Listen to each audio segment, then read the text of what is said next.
Адвокат Асоль Молдухматовой обратился к российскому ведущему Артуру Цветкову. В Москве спортсмен из Кыргызстана спас ребенка от похищения. Адвокат Асоль Молдухматовой Рустам Абдурауфов записал видеообращение к российскому телеведущему Артуру Цветкову. «Мы будем вести беседы только в суде», — заявил Рустам Абдурауфов. Отметим, что российский ведущий и шоумен Артур Цветков намерен взыскать с Асоль Молдухматовой $1 миллион. Об этом он написал в своем аккаунте в Инстаграм.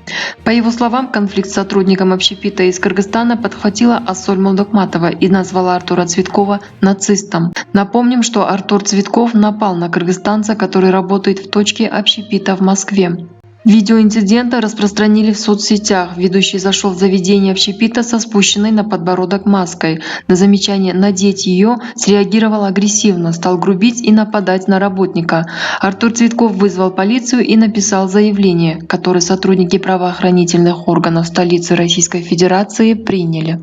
Уважаемый Артур Цветков, я, адвокат Абдуров Рустам Равкатович, как представитель Молдухматовой Асоль Абдыкалыевны, заявляю, что никаких документов, свидетельствующих о факте наличия исковых заявлений как в судах Кыргызской Республики, так и Российской Федерации, ею не получены. В связи с чем прошу вас или ваших адвокатов направить данные документы, после чего готовы вести беседы только в суде.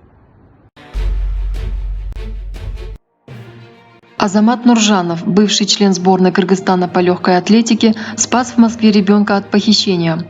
Однако впоследствии выяснилось, что похищение было инсценировано. Известный российский блогер Михаил Литвин проводил социальный эксперимент. Блогер просил прохожих несколько минут присмотреть за младшим братом. Как только он уходил, актеры, изображая похитителей, пытались затащить ребенка в машину. Азамат, не подозревая, что стал жертвой розыгрыша, дал им суровый отпор.